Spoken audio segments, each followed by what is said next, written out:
sobre um texto hoje, que comecei falando dele quarta-feira. Aliás, ele estava dentro de um texto que eu falei, dentro de um tema, e essa parte que eu vou ler agora fazia de um quarto da mensagem de quarta-feira. E quando eu cheguei em casa, eu fiquei meditando sobre algumas coisas. A nossa mensagem de quarta-feira é um pouco mais curta, é um momento de reflexão, uma palavrazinha menor e bastante tempo para orarmos. Nós oramos em dupla, oramos em grupo, oramos por causas impossíveis, grandes coisas o Senhor tem feito, apesar do grupo ainda estar menor na quarta-feira. E o Senhor começou a me falar e me mostrar algumas coisas, e no dia seguinte continuou, e eu digo assim, então eu estou entendendo que o Senhor quer que eu continue nessa toada aqui. Eu quero te convidar a abrir a Bíblia no Evangelho de Jesus Cristo, segundo escreveu o evangelista Marcos. Marcos capítulo 8, versículos 22 a 26. Fala sobre a cura de um cego em Betsaida. Diz assim a palavra de Deus, você pode acompanhar, se você não tiver com a Bíblia, você pode acompanhar pela tela, estarei lendo na versão King James atualizada. E chegando a Betsaida, algumas pessoas trouxeram um cego à presença de Jesus e rogavam-lhe que o tocasse. Então, Jesus, tomou o cego pela mão e o conduziu para fora da aldeia. Em seguida, cuspiu nos olhos daquele homem e lhe impôs as mãos. E indagou, vês alguma coisa? O homem levanta os olhos e afirma, vejo pessoas, mas elas se parecem com árvores caminhando. Está dizendo, eu vejo um monte de gente desfocada. Mais uma vez, Jesus colocou suas mãos sobre os olhos do homem e no mesmo instante, tendo sido completamente restaurado, via com clareza e podia discernir todas as coisas. Então Jesus enviou aquele homem para casa, recomendando-lhe, nem sequer no povoado entres. Vamos falar com Deus? Caminhe comigo, ore a Deus, peça ao Senhor para mandar a mensagem, para nos alimentar. Em nome de Jesus, nós estamos aqui com temor e tremor. Só Tu és digno de toda honra, toda glória, majestade e exaltação. Por isso, Senhor, nos rendemos a Ti, a Tua soberania. Pedimos agora que Tu fales conosco através desta palavra, segundo está no Teu coração, em nome de Jesus. Amém. Eu dei um título para essa mensagem, tipo, alguma coisa está errada em mim. Você pode também arranjar um outro título, está faltando alguma coisa em mim. Eu já expliquei isso aqui mais de uma vez, inclusive na quarta-feira eu falei qual é a razão. Na quarta-feira eu apresento 4 curas de cegos diferentes, todas as curas diferentes. Por que Jesus fez aquilo, né? E quando chega nesse caso, por que Jesus ora por ele, põe a mão, ele enxerga, mas enxerga turvo, depois Jesus tem que orar de novo para ele enxergar. Teria faltado poder? Teria sido relapso o meu Jesus? Claro que não. Será que ele faltou fé ao homem? O que aconteceu? E uma das explicações, e ela é cabível, é que assim como ele nos outros cegos, o que queres que eu te faça? Eu quero ver, então veja. E ele viu imediatamente. E agora, cego, como é que vai curar? Cuspiu no chão, fez um lodo, passou no rosto e vai lá no tanque de Siloé. duas curas diferentes. Essa daqui já é uma terceira cura. Jesus estava querendo ensinar, e é válido. Então ele estava dizendo para os discípulos algumas coisas. Por exemplo, sobre perseverança, sobre confiar, sobre entender os propósitos de Deus. Mas agora eu quero me dirigir às pessoas que possam se sentir no lugar desse cego. Então agora a mensagem é para esse tipo de pessoa. E aqui, o cego aqui, eu queria que você tivesse amplitude nesse termo para um problema que você tem que talvez não tenha sido resolvido, alguma inquietação. Então, eu vou chamar de cura tudo aquilo que você precisa que seja curado. É difícil a gente descrever esse homem. Não podemos dizer que ele é cego.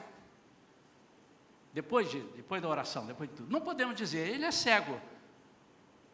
Ou então, ele ainda está cego. Porque ele via. Mas também, não se pode dizer, ele vê. Porque ele não via direito. Então, ele era cego ou não era cego?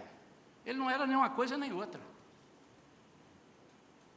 Ele era uma pessoa que enxergava mais ou menos, e talvez já estivesse satisfeito, se Jesus não lhe perguntasse a segunda vez, e ele podia imaginar, essa é a cura que esse homem faz. Poderia, se ele ficasse com a primeira sensação, vendo, ele podia sair dali glorificando e dizendo, por que eu vou ser mal agradecido? Eu não via nada. E agora eu vejo pessoas assim, tenta fazer assim com o olho, irmão, você vai ver. Eu lembro que antes de eu operar a minha vista, operar os meus olhos, né? A vista não se opera, a vista é isso aí, né? Operar meus olhos, eu comecei a perceber, tem alguma coisa que está errada aqui em mim. Eu ficava fazendo assim e tentando descobrir o que era. E eu sabia que tinha uma coisa errada, porque eu olhava para as pessoas lá e não discernia. Eu olhava assim, os olhos dele, parecia que tinha 4 olhos, e eles ficavam assim, os olhos ficavam assim, ó, zanzando assim, né? E eu disse, não, tem alguma coisa que eu preciso resolver. Mas na situação que eu estava, eu enxergava muito melhor do que muita gente. Mas eu tinha alguns incômodos. Uma coisa tremenda, eu tinha um óculos, pastor, você tinha um óculos, eu tinha um óculos, mas meu óculos era para longe. E quando eu estava dirigindo, que eu queria enxergar o velocímetro do carro, eu tinha que tirar o óculos. E às vezes eu tinha que colocar o óculos, então o óculos tinha que ficar pendurado. Mas eu fiquei assim muito tempo, irmãos. Até que alguém falou assim para mim, por que você não opera? Para que eu vou operar? Na idade que eu estou, irmão, 50 anos, 48, eu não posso, né? Isso foi agora recente. Então, eu não entendi porque que os irmãos estão rindo, mas vamos lá. Então, né, fiz a cirurgia. E quando eu saí de lá, eu falei assim, meu Deus, eu estou enxergando tudo. E já saí enxergando, de um olho só, né? Porque o outro também tinha que fazer. Mas eu enxergava tudo. E cheguei a dizer assim, se enxergar só desse, já está bom, porque ele já compensa o outro. A seguir, operei o segundo. Aí, eu via, até pensamento eu via. Né? E estava enxergando tudo. Passados uns 3 meses, eu comecei a perceber que alguma coisa num dos olhos não estava legal. Tinha alguma coisa errada em mim. Alguma coisa estava errada. Mas eu converso, não, mas é assim mesmo, olha só, você eu não enxergava nada. Eu quero que você guarde essa comparação e guarde o que às vezes acontece com os conselhos que a gente ouve, com aquilo que a gente percebe, não percebe que pode estar melhor e não alcançamos ou não avançamos para ele.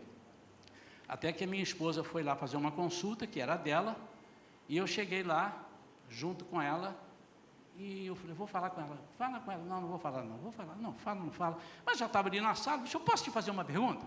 Sim. Eu estava enxergando muito melhor. Já estou satisfeito, tá? Já estou satisfeito. Mas tem alguma coisa errada, parece. O quê?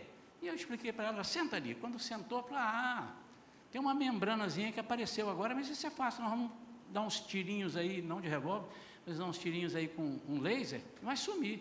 Mas, irmãos, foi um negócio, eu nem voltei a enxergar tudo. O que eu quero dizer? Talvez eu estivesse daquela forma até hoje, estava feliz, eu estava sem óculos, estava contente, eu não precisava daquele, põe o óculos, tira o óculos, transpira o óculos, é horrível, mas eu estava muito melhor, mas eu não estava segundo foi planejado pela oftalmologista. Então aquele homem não era cego, também não enxergava, na verdade ele não era uma coisa nem outra.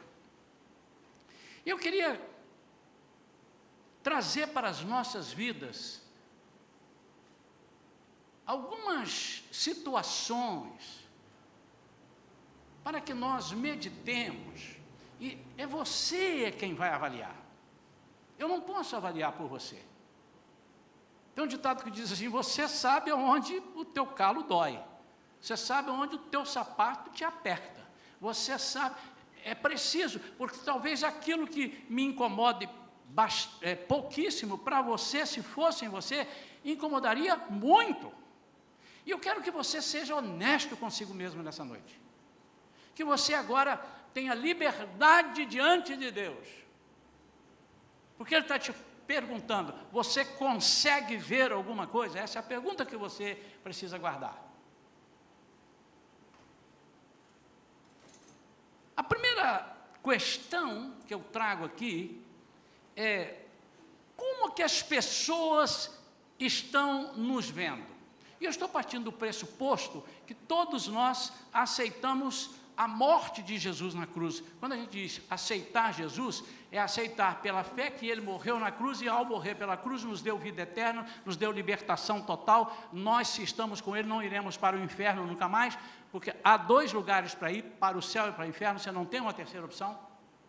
E ninguém ficará para contar, não, eu quero morrer, não me ressuscita não, deixa eu quieto aqui, eu morri, estou descansando, nunca mais, não há essa hipótese.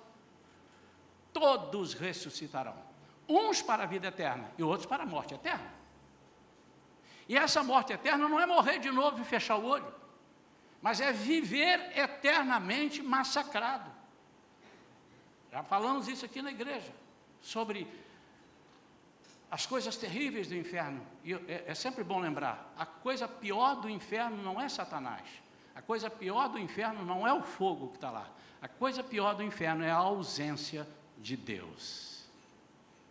Amém ou não? Então eu estou partindo do pressuposto que nós todos, eu estou falando por uma plateia, e você que me alcança por essa gravação também, nós estamos falando daqueles que assim, sim, eu concordo, Jesus é meu Senhor e meu Salvador. E estou falando também para aqueles que ainda não confessaram e que disseram assim, que vantagem eu tenho? O que é que muda na minha vida? Eu queria ser capaz de, ao final da pregação, você conseguir avaliar isso e conseguir distinguir. Primeira situação é como é que as pessoas estão nos vendo? Como é que ela está te vendo? Como é que estão me vendo? Eu sou um engano? A falta de clareza. Quando eu digo para alguma pessoa que eu sou um cristão, será que está havendo clareza para a pessoa de que eu sou um cristão? E eu quero dispensar, e obviamente está intrínseco, mas eu quero dispensar de falar, você é aquele cristão que faz tudo certinho, que não maltrata os outros. Ok, está dentro do pacote. Mas o que eu quero falar é o seguinte, como é que as pessoas te veem em relação à sua fé, em relação à sua segurança, em relação ao seu discurso? Será que as pessoas chegam perto de você e dizem assim, você é um homem de Deus, hein? Você é uma mulher de Deus. Passa alguns dias e encontra, acho que não, acho que ele não é um homem de Deus. Eu acho que ela não é bem uma mulher de Deus. Mas passa um outro tempo, olhando bem, eu acho que ele é um homem de Deus. Porque, pelo menos, pelo que eu conheci dele, ele melhorou muito. Pelo menos, pelo que eu conheci dele, não enxergava nada. Agora ele vê homens como árvores. Quantos estão captando? essa pessoa pode ser um cristão. Não, ele não é um cristão. Se ele fosse cristão, ele não agia dessa forma. E eu repito, irmãos, não estou falando, se ele fosse cristão, ele não falava esse palavrão. Está intrínseco. Eu acho que a gente... Mas se ele fosse um cristão, ele creria mais em Cristo. Ele teria mais autoridade no nome de Cristo. Parece que tem alguma coisa que não é. Será que é o crente, tecnicamente crente? Eu sou o engano? Agora, eu queria... Então, essa é a visão, a ótica, as pessoas me vendo.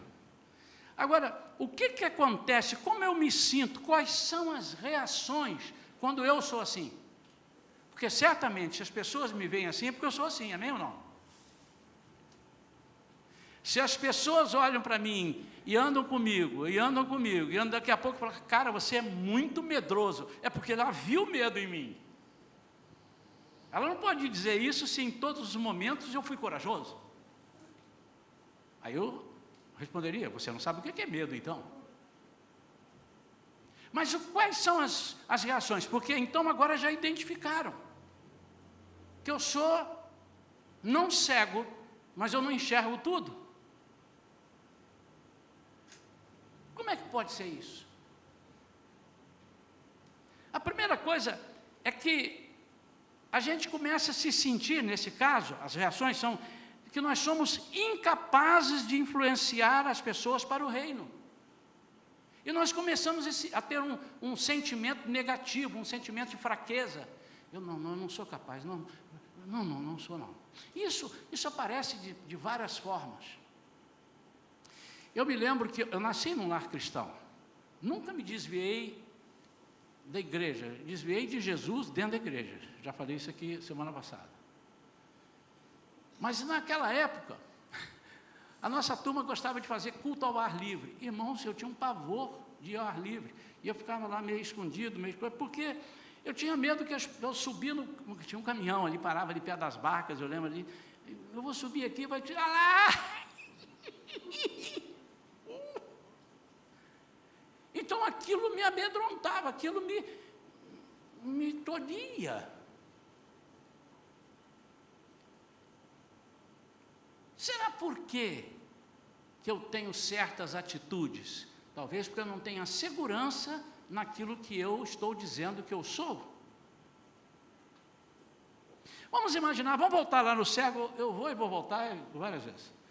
E o cego, rapaz, você agora pode ver? Eu posso. O que está lá? É um boi ou é gente? É gente? Uma pergunta mole, tomara que não pergunta qual a cor da camisa do cara, né? É gente. Ah, que legal. Poxa, olha, já que eu sempre tive vontade de te dar um presente, eu vou te dar um carro. Ah, que beleza. Você já tem carteira de motorista? Não, porque eu era cego. Sim, lógico, que pergunta que eu fiz. Então vamos lá e vamos fazer o exame. Como é que eu vou fazer o exame de vista se eu enxergo homens como árvores andando? Eu vou precisar de dizer o seguinte, na verdade, pode me dar o carro, mas quem vai dirigir é o meu pai, a minha tia, a minha irmã, porque eu não gosto muito de dirigir. Na verdade, ele não está assumindo que ele não está enxergando, que a pessoa vai colocar aquela letrinha lá na frente, que letra é aquela? Aonde? Na parede. Qual parede? Ele não vai ver a parede. Por quê? Porque ele não vê também. Então, às vezes eu me sinto assim, porque eu assumi ficar na metade, eu assumi ficar na mediocridade, eu assumi não ser completo. Isso é uma atitude que eu tomei, que eu tenho que arcar com as consequências dessa minha atitude. E às vezes, bate em nós perguntas como essa, será que eu sou mesmo crente? Eu nem sei se eu sou. Eu disse que eu era quando era criança, mas um dia desse alguém falou assim, pastor, seria possível batizar de novo? Eu falei, senhor, mas a Bíblia diz que é um só batismo.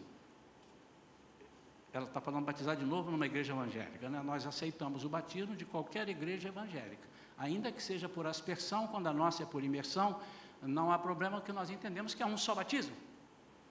Senão eu descaracterizo e desfaço tudo aquilo que aquela igreja está pregando. Eu não tenho essa autoridade. Então, unidade de fé, igrejas evangélicas. E ele disse, não, mas eu era muito pequeno, eu não sabia o que eu estava fazendo. Na verdade, disse ele, eu nem sei se eu fui salvo. Eu não tenho certeza da minha salvação. O que é que leva uma pessoa a dizer que ele tem certeza e tem uma pessoa que diz que não tem certeza? Será que eu sou exemplo para as pessoas? São dúvidas que podem passar na nossa cabeça. Meu amado, agora eu queria que você abrisse completamente a tua mente, alternasse muito os seus processos mentais e não ficasse só nisso aqui, da religião, de tudo. Comece a imaginar, por exemplo, você recebe um convite para ser professor de escola bíblica dominical aqui, ou você recebe um convite para ser instrutor de alguma coisa lá, você diz, quem eu? Meu Deus, não sou capaz. Mas quem disse a você que você não é capaz? Você.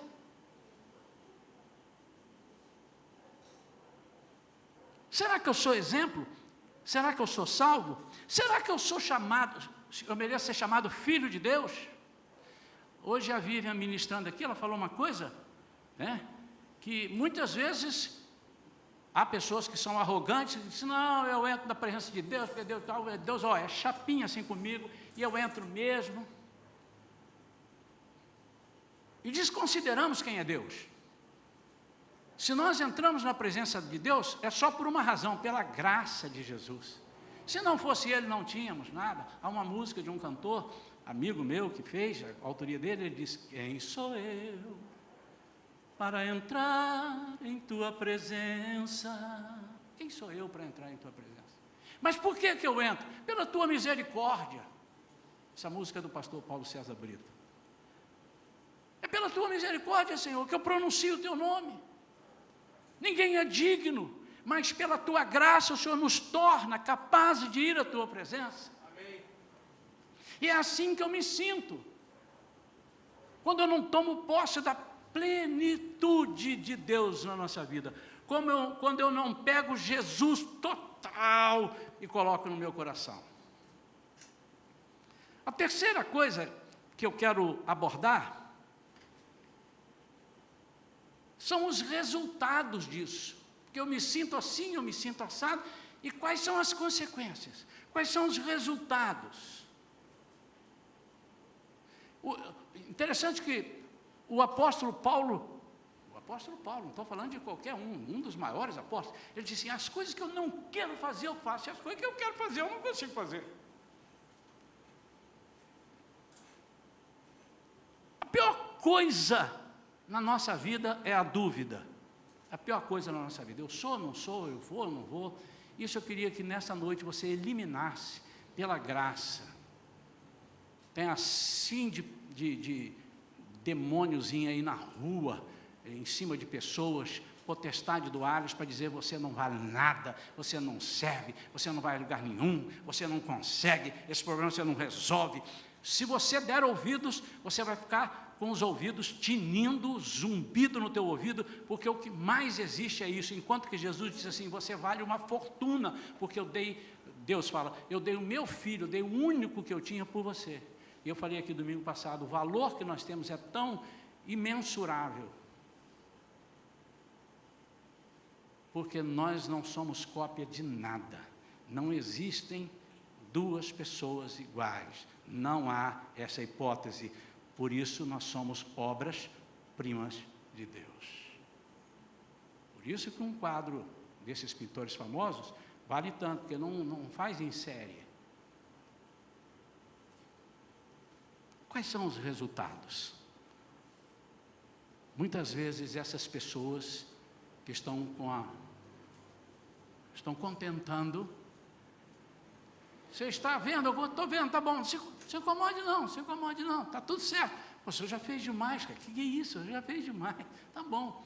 Eu sou de uma geração, irmãos, que se eu vou te dar uma carona, eu vou te dar uma carona até quase dentro da tua casa. Eu só não entro se você não deixar eu entrar com o carro na tua casa.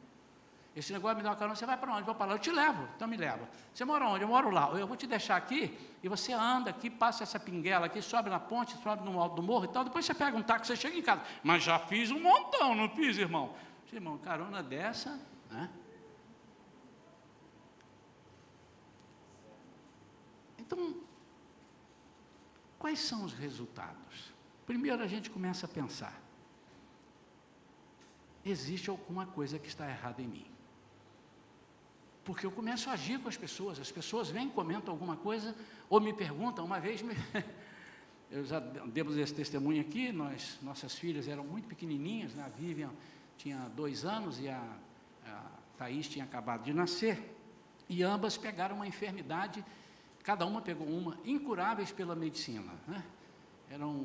A da Vivian era, me ajuda aí, filha, é uma alergia crônica que o médico disse, não tem problema não, ela não vai morrer disso, graças a Deus, ela só vai tomar injeção, quantas? Até o fim da vida. Aquilo me matou. Como até o fim da vida? Obviamente que ele disse isso há alguns anos atrás, ela era novinha, eu não vou dizer aqui, que senão vão saber a idade da Vivi e amanhã ela briga comigo. Mas, poderia surgir, mas naquele momento, os melhores médicos, eles disseram, é assim que tem que funcionar. E a outra também disse, é assim que vai funcionar. Mas aquilo estava me incomodando. E eu sabia que tinha alguma coisa errada. Tem alguma coisa errada em mim, porque não é possível estar acontecendo essas coisas todas. E aí, um dia, uma pessoa dos recursos humanos, da área da minha esposa, onde o plano de saúde dela ainda era melhor do que o meu, ela trabalhava num banco americano, e ele disse assim, mas você está usando demais o plano de saúde, você está dando quase que prejuízo. Aí ela disse, mas o que eu vou fazer? Minhas filhas ficam doentes, sempre, estão sempre doentes, mas sempre que eu digo era semanalmente doentes. E ele disse para ela assim, mas você não é crente, você não tem um Deus? Alguma coisa está errada, nós já sabíamos mais ou menos o que era, talvez não tivéssemos detectado 100%. O resultado também é, a gente se sente infeliz, insatisfeito com a gente mesmo. Alguma coisa aconteceu ou acontece com a gente que dá um sentimento de insatisfação, que eu não sei de onde vem. Sabe quando você sabe que tem uma coisa errada, mas não conseguiu ver? Acabou eu de carro. Meu carro, né? Meu carro eu conheço bem, então... Toc. Epa, isso eu não tenho. Passou, um bocadinho... Toc. Epa, tem alguma coisa errada. Eu não sei onde está, mas tem alguma coisa errada. Esse toque não tinha. Estou andando e o carro dá um soluço. Ele não bebeu... Dá um soluço. Tem alguma coisa errada. Aí você começa a identificar. O que pode ser errado? Ou então, alguma peça do seu carro que você vê e a pessoa disse assim, isso daí, não, isso aí é assim, assado. Mas, você anda ainda bastante com aquilo, e você anda com aquilo, fazendo aquilo, um barulho, ou dando um defeito, e você não para. Por quê? Porque você sente que tem alguma coisa, mas ainda não teve a decisão de dizer assim, eu quero cura total para isso daqui. Houve uma época, como consequência, que talvez você tenha dito assim, meu casamento é um espetáculo, meu emprego, não quero melhor que esse. Mas de repente agora você diz assim, meu casamento não é bem o que eu imaginava. Eu vou já te explicar isso aqui. Engraçado, meu emprego não posso reclamar, não, tem muita gente desempregada, mas não é bem. Há 10 anos atrás eu era feliz, agora eu não sou feliz. Meu casamento, nos 5 primeiros anos, que casamento, passeamos, vivíamos como pombinhos, mas hoje não está legal. Por que você está identificando que não está legal? Será que você sabe aonde é que está o erro do seu emprego, do seu casamento, da sua saúde? Tem um negócio esquisito, quando eu ando assim, quando eu toco esse pé, não dói aqui. Mas eu estou continuando andando. E quanto tempo você disse? Há pouco tempo, 18 anos. 18 anos eu ando assim, meu pé dói. Mas 18 anos? Mas você sabe o que? Eu não posso parar. E eu estou andando, eu sei que dói, mas já acostumei, pô. E há pessoas que se acostumam com a dor, se acostumam com o defeito, se acostumam com as derrotas. E o que eu quero nessa noite é que você desacostume, desconstrua isso na sua vida. Você tem direito, por Deus, de ser uma pessoa completamente livre dessas coisas todas. E você agora vai dar um amém bem gostoso. Porque é verdade. Eu não estou falando nada fora da Bíblia. Será que Jesus perguntaria para você alguma coisa que Ele não possa te dar? Aliás, Ele já te pergunta sabendo. Mas Ele quer saber a sua resposta. Sabe por que talvez esteja acontecendo isso? O meu casamento era bom, agora não é. O meu emprego era bom, não é. O meu namoro era bom, agora não é. A minha saúde era boa, agora não é. Será que era mesmo? Ou na época já tinha o problema e você não quis identificar?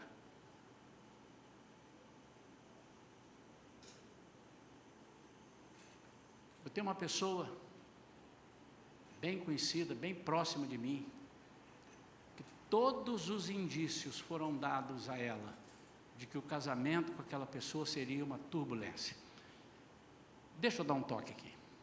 Não significa dizer que, então realmente tem que terminar, não necessariamente significa dizer, mas você tem que arcar com a consequência. Você tem que dizer assim: eu vou lutar por isso, e essa pessoa vai ser transformada, e você tem que pagar um preço, você tem que buscar. Se você está disposto a fazer isso, eu creio no poder de Deus.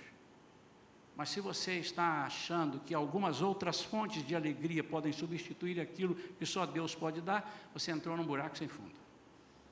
E muitas vezes nós trocamos as fontes. Não, mas olha só, ele é ruim, mas olha, ele paga minhas contas, ele de vez em quando traz um chocolate do negócio aí. Você está pensando que eu vou dar? Não vou não vou dar mais. Como é que chama? Não é marketing, não, merchandise. Eu não vou fazer merchandise para você, não. Eu vou fazer merchan. Merchan é francês, merchan. Não vou fazer merchan, fica tranquilo. Mas ele traz um chocolate, ele traz isso, me leva para viajar. Quando nós estamos ruins, ele paga uma passagem, nós vamos a Paris toujours, amor. Vai falar francês assim na China, né, irmão? Será que nós vimos? Eu me lembro uma vez que eu fui trocar de carro, eu tinha brigado com ela estava chateada comigo, eu saí lá, vou comprar o carro, e ela sempre dava um palpite, não entende nada de carro, mas ela tem uns palpites bons. Ela olha assim, fala, legal, isso aqui e tal, e comprei. Era uma Belina, lembra da Belina? Os mais velhos aí, da época do meu pai, né? Então, a Belina, comprei a Belina. Meu irmão, arranjei um segundo casamento, casei com aquela Belina. Que despesa que ela dava, não que a outra aqui dava despesa, né? Enfim. Mas só faltou dar um cartão de crédito na mão da Belina, era toda hora.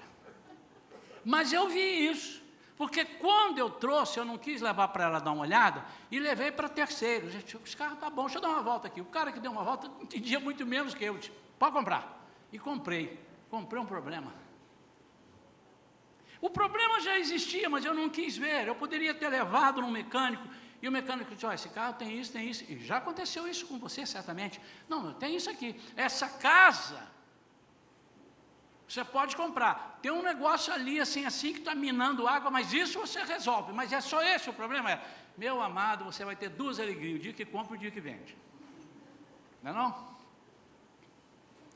Houve época em que você sentia que a sua vida estava bem e hoje não está? Sentia mesmo? Ou você estava cego?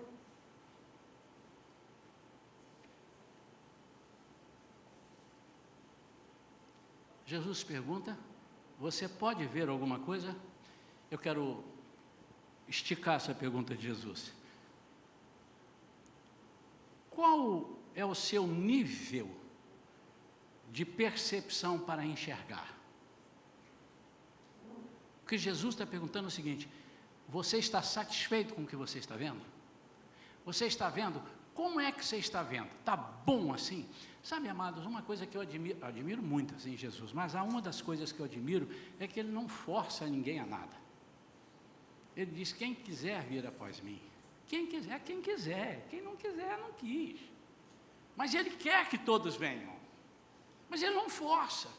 Ele diz, estou à porta e bato, Apocalipse 3:20, ele está falando para crentes, estou à porta e bato, para quê? Para entrar e fazer morada contigo na intimidade. Se alguém ouvir, tem que ouvir. A segunda condicional, e se abrir a porta, aí eu entrarei e cearei com ele, ele comigo. Ele não entra por porta de fundos, ele não entra por laterais, ele não entra por telhado, embora ele possa vazar por tudo quanto é lugar, mas ele entra pela frente, porque ele é o rei dos reis. O que você consegue ver? Primeiramente, você consegue ver tudo a respeito de Jesus na sua vida ou falta? Ou seja, você sabe a ferramenta Jesus na sua vida, quais são as utilidades, quais são os usos devidos, para que vai lhe servir? Mas tem muita coisa. Eu ficaria aqui o resto de 2021 falando e não terminaria. Você precisa ver com clareza, nem ser totalmente ignorante, cego, e nem se contentar em ver como árvores andando. Por que eu digo meio ou cego? Você precisa ver com nitidez. Porque muitas vezes a gente acha o seguinte, eu vim à frente, aceitei Jesus, levantei minha mão, fui batizado, ufa, agora está tudo certo. Isso é muito pouco, isso é só o início.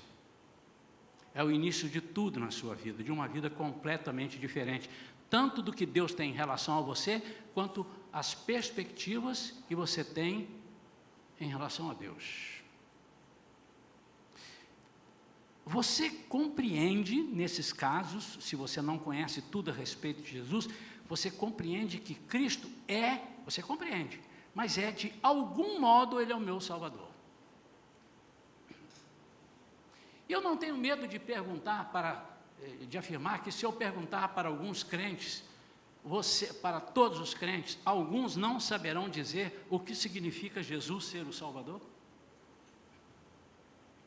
E há pessoas que se acham dignas de não, deixa eu mudar a palavra, há pessoas que se acham desnecessário você oferecer a Jesus, pessoas muito cultas, pessoas com dinheiro, ele disse assim, mas salvar de quê? Eu não estou morrendo de nada, eu não estou afogando em lugar nenhum, mas salvar de quê?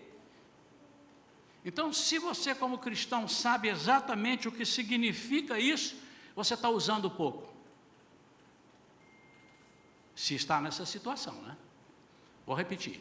Se você sabe verdadeiramente o que significa ser o meu Salvador, e está passando por uma situação de enxergar pela metade, você está usando errado ainda. Você não tem clareza da necessidade da morte de Cristo em sua absoluta redundância, necessidade. Você não tem clareza de que por que era necessário Cristo morrer. E não vale dizer assim, não, Cristo tem que morrer, porque ao morrer é a única forma que eu entro no céu. Isso é verdade, mas e até chegar no céu? O que significa morte? Significa solução. O que significa morte? Significa vitória. E se você tomar posse disto, você vai ter solução e vai ter vitória. Pode não ser a sua solução, mas é a solução que Cristo vai dar. Quantos estão entendendo isso, irmãos? Entender a morte de Cristo é dizer, puxa vida, já que eu entendi, eu vou usar a morte de Cristo na minha vida. E a morte de Cristo significa, o único que morreu e ressuscitou, ninguém matou ele. Ele disse, ninguém tira a minha vida, eu mesmo entrego a minha vida. E eu vou entregar para cumprir um propósito. E quando ele estava morrendo na cruz, a última palavra dele, ele disse, está consumado, e ele morre. Ou seja, tudo aquilo que Deus planejou, consumou-se agora, fechou, não falta mais nada. Então, você ter noção disso, entendimento disso, é que você não precisa fazer nada mais, nada além disto, porque não precisa, você não tem capacidade de fazer. Você não tem certeza sobre a doutrina do novo nascimento, isso ainda te causa dúvidas, perplexidades. O que é nascer de novo? Irmãos, já falei isso aqui algumas vezes. Quando Nicodemos encontra com Jesus, ele disse: mestre, sabemos que tu és mestre, vindo da parte de Deus, porque ninguém faz esses milagres se Deus não for com ele. Aí Nicodemos já chegou assim: estou por cima, eu já sei de tudo. E aí Jesus disse para ele: olha, para você ver o que você disse que está vendo, você precisa nascer de novo. É como se Jesus pegasse Nicodemos e igualasse esse cego e disse assim: cara, você está vendo tudo turvo, você acha que está enxergando, mas há muita coisa para você enxergar. Ele disse isso com essas palavras assim: você precisa nascer de novo. Só, irmãos, que não foi dito em português isso aqui. Foi dito na língua daquela original que Nicodemos era mestre. Eu sempre gosto de dizer, tudo do melhor no mundo, você pode ver que o judeu está inventando, cada hora ele inventa os maiores prêmios Nobel, judeus. Os camaradas são abençoados mesmo por Deus. Não estou querendo se você gosta ou se não gosta, se você concorda, mas é isso, está na Bíblia. E esse camarada era mestre nesse lugar. E Jesus falou com ele na língua dele, e no termo original, Jesus disse assim: para você entender isso, você precisa nascer anoiden. Usou o verbo e disse: nascer anoiden. E de onde vem? Do alto. E ele conjecturou: como alguém pode nascer novamente sendo velho? Como é que ele vai entrar no ventre da sua mãe e nascer de novo? Alguns estudiosos, alguns teólogos dizem, baseado em vários outros estudos, que Nicodemos já sacou, porque ele sabia o que Jesus fazia. Ele não era bobo. E ele foi lá, e não dando o braço a torcer, não se sabe por que ele foi de noite, mas ele foi de noite. Talvez alguns argumentam, ele foi de noite porque não queria que alguém visse ele indo de dia, então ele foi de noite, não importa isso, mas ele foi. Mas ele já sabia, e ele chegou a dizer: tu vens de Deus, e ninguém pode fazer o que o senhor está fazendo se não é de Deus. E quando ele diz isso, Nicodemos, o camarada está me fisgando, e eu vou dar uma de João sem braço, eu vou sair pela tangente. Ué, mas como é que pode? Eu sou grandão assim, vou nascer do ventre da mamãe. Acho que Jesus olhou para ele assim: toma juízo, rapaz, estou conversando com o mestre, você é mestre em Israel, você não sabe disso? Você não está entendendo o que eu estou falando? Você é mestre em Israel, está lá, João capítulo 3, depois lê em sua casa. Você é mestre em Israel e não entendes isto? É porque ele começou a captar e disse assim: eu prefiro ser meio cego ou meio não cego.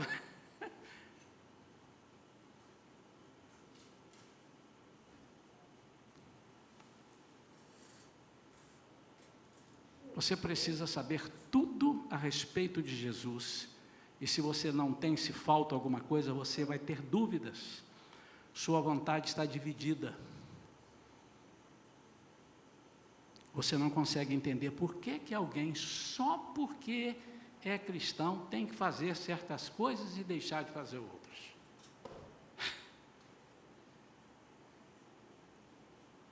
Eu fico impressionado. Como é que os seguidores de outros deuses, os muçulmanos, não questionam certas coisas? Olha, aqui para ser assim tem que ser isso, e fazer isso, isso, isso. Perfeitamente. E às vezes nós queremos Cristo, assim, mas só porque eu sou cristão, mas eu sou uma pessoa normal. Eu posso fazer todas as coisas. Mas o apóstolo Paulo disse: sim, todas as coisas me são lícitas, mas nem todas me convêm.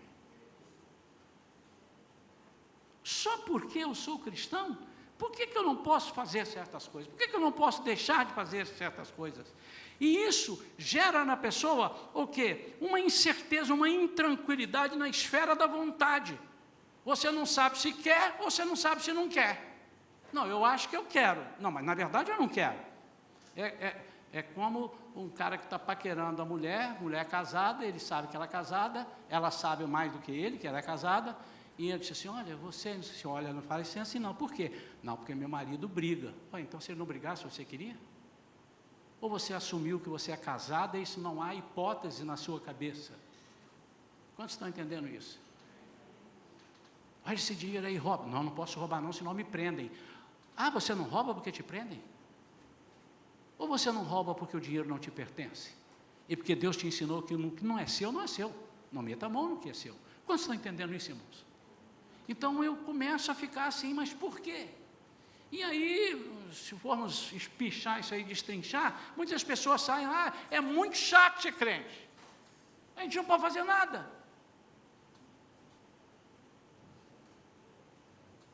Mas quando nós temos esse Jesus total, eu provo a você que nós não fazemos nada porque decidimos não fazer.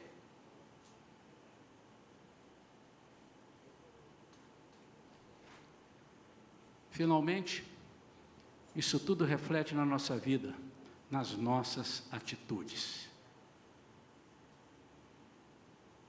Por que eu não vi? Ouvi e não quis fazer. Por que eu não consegui, não constatei? Por que eu não decidi antes? Não decidi porque não queria decidir, ou porque achei melhor não decidir para viver o vai da valsa? Por que eu era confiante e agora eu vivo com ansiedade? E a minha pergunta, você era confiante? Sim, eu era. Então, alguma coisa nós podemos voltar lá no ponto que você perdeu a confiança e restaurar isso, porque o Senhor tem poder de fazer isso.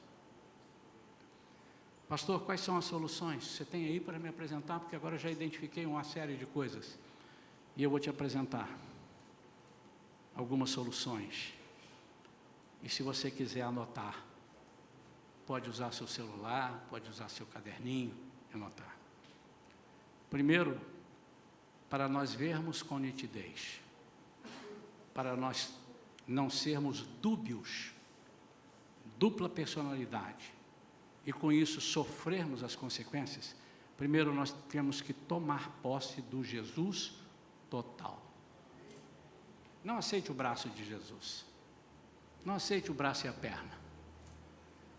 Não aceite que Jesus seja seu vizinho. Não aceite que Jesus seja seu companheiro de viagem.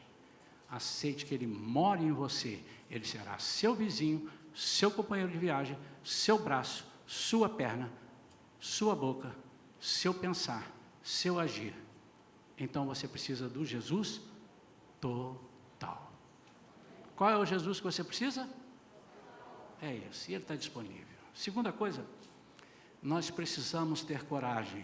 Aqui está um dos maiores impedimentos, meus irmãos, para nós não conseguirmos o Jesus total. Nós devemos ter coragem para dizermos, eu não estou enxergando bem. Mas eu também não quero continuar não enxergando bem. Eu quero ver tudo.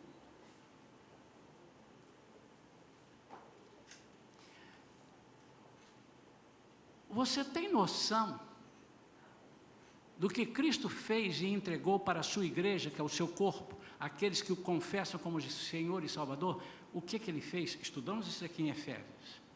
Ele lhe deu o único organismo, não é organização não, organismo que tem essa autoridade sobre potestades, principados, sobre tudo na face da terra, nos ares, potestade dos ares, é a igreja.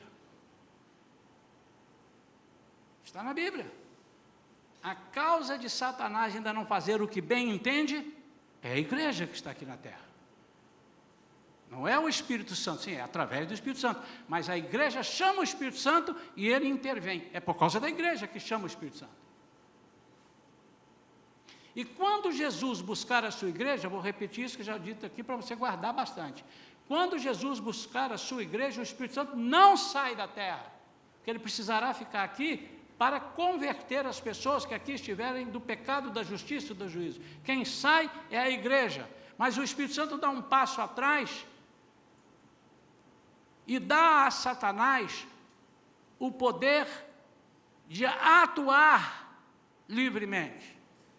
Então, a igreja tira dos ombros, ou seja, ele tira um negócio chamado a restrição. A restrição. Hoje, Satanás está restrito a algumas coisas e ele é restringido a algumas coisas, por causa da igreja. Isso é bíblico. Terceiro, seja honesto consigo mesmo. Diga, eu quero conhecer melhor o meu Salvador. Eu quero vida plena. Irmãos, eu não estou falando só do céu, acorde. Eu não sei quanto tempo demorar, a gente diz, Jesus está breve, está bom, está breve, mas pode demorar 20 anos. E você que ainda não casou, vai querer casar, os jovens aqui digam amém.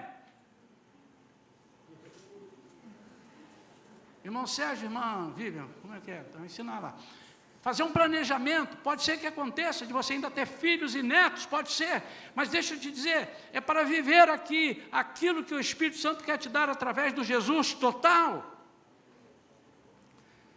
Quarta coisa, diga, não me contentarei mais em esconder minhas deficiências, ou não me contentarei com uma vida mediana. Isso é você quem tem que decidir.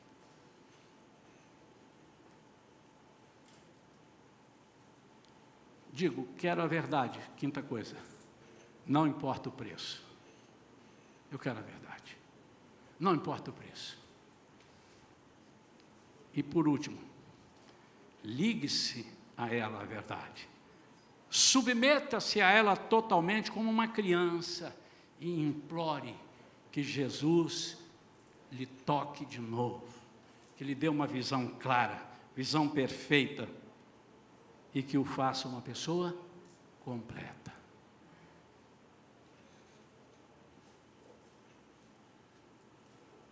Você vê alguma coisa? Vejo. O que você vê? Eu vejo uns homens andando assim, como árvores andando, né? Assim, meio fora de foco. Então, vamos orar de novo? Não, olha só, o senhor já foi tão bom comigo. Já foi tão bom comigo. Irmãos, eu fico muito bravo, já aconteceu aqui na igreja, e se você está aqui me ouvindo, eu fiquei bravo com você e já disse, estou bravo com você. Mas por que você passou por isso e não ligou para a gente orar, pastor? Mas o senhor tem tanto problema. O senhor tem tanto problema, pastor, que... Então, se eu tenho tanto problema, liga para mim para orar comigo, então, para orar para mim, irmão. Eu estou aqui para isso, nós estamos aqui para isso. Irmão, eu não te procurei, irmão, porque você... alguém me disse que você estava com problema, eu preferi não. Eu estou com tanta dó de você, que eu nem vou trazer esse problema para você. E o que você fez? O seu corpo gangrenou? Algum membro do teu corpo? Porque você não quis, você não buscou.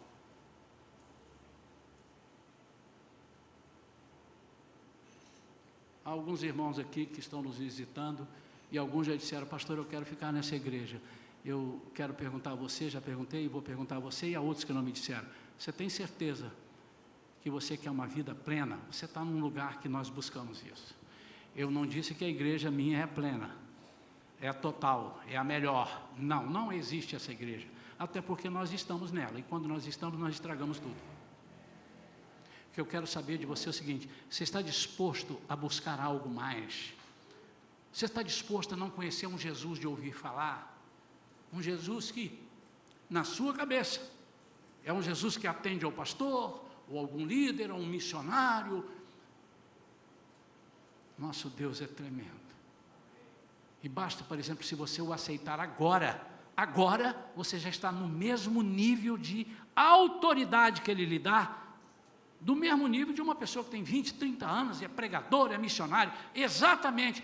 Na visão dele, não estou dizendo que você vai conseguir fazer isso, porque você tem que passar por alguns passos de credibilidade contigo mesmo, como nós falamos na mensagem, mas você está apto, é isso que eu quero dizer, você está apto. a receber essa autoridade. E eu vou te dizer uma coisa aqui, que algumas pessoas podem pensar, pastor, mas isso não se fala na pregação. Mas eu vou falar. Se não servir para nada, vai servir para você. Se não servir para mais ninguém, duvido que você não vai ser impulsionado a ir aos outros. Porque fica um negócio aceso dentro da gente, que a gente quer falar para todo mundo. Olha, vem cá, tem um negócio bom aqui, vem conhecer Jesus. Mas ainda que você não tenha isso, vai servir para você. Você não vai ser mais medíocre. Não, tá bom, eu vou andando assim, vou tateando, ninguém é perfeito. Daqui a pouco você vai começar a se comparar. Pastor, mas eu tenho problemas, mas tem muita gente com mais problema do que eu. E eu digo, mas tem muita gente que não tem problema nenhum.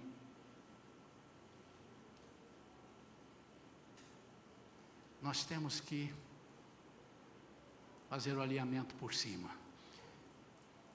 Por cima, no sentido de plenitude com Deus. Vamos ficar de pé.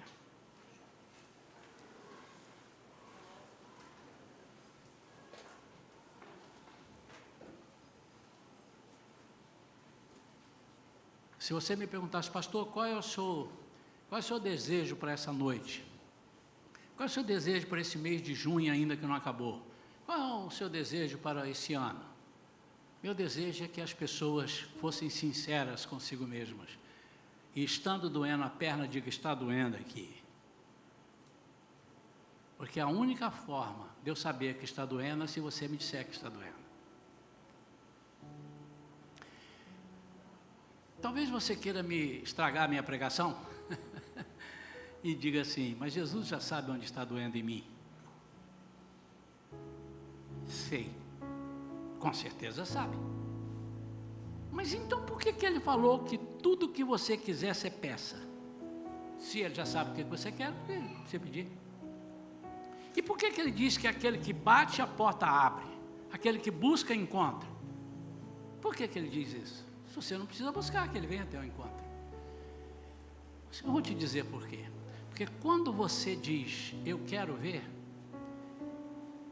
a glória de Deus é manifestada à sua volta. Quando aquele cego disse assim, eu vejo, mas você vê como é que é? Tá tudo turvo, mas tá legal. Aí os discípulos assim, caramba.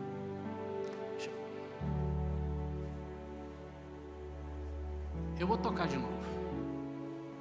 Que eu quero ensinar para eles. Que nós não podemos contentar com pouco com Deus. Deus é o Deus da cura total. Tocou. E agora? Agora eu vejo nitidamente. Queridos discípulos, quando vocês forem fazer isso, e esses discípulos, queridos discípulos, o eco chegou em mim hoje, Isaías. Quando vocês forem fazer isso, façam com toda a autoridade. E não tenha medo, porque quem vai dar sou eu, Jesus, sou eu, o Espírito Santo, sou eu, Deus. Você tem a oportunidade agora, ímpar, de ir para casa com as suas mazelas, com aquilo que você sabe, eu não sei, mas você sabe aquilo que você tem te machucado, tem te, de alguma forma te incomodado, você sabe, eu não sei. Deus poderia me revelar, mas a prova é Ele não me revelar. Então, nesse leque que nós falamos, e aquilo que não falamos, está dentro. Se é o que te incomoda, alguma coisa, você diz assim, Senhor, eu não estou nem metade, estou com 70%, mas eu quero 100%. E o pastor disse aí agora, e se o Senhor é Jesus, o Senhor é Deus e a tua palavra é verdadeira, eu vou buscar. Então, se você quiser buscar aquilo que está faltando para te completar, se você estava feliz, não está, se você, um monte de coisa que eu preguei, eu não vou repregar, você, por favor, fique à vontade para dizer, eu preciso, onde você estiver, você levante a sua mão e diz, eu quero essa oração, pastor. Porque se você não levantar essa mão, eu vou dizer, você não precisou. Como é que eu vou orar? Quantos querem?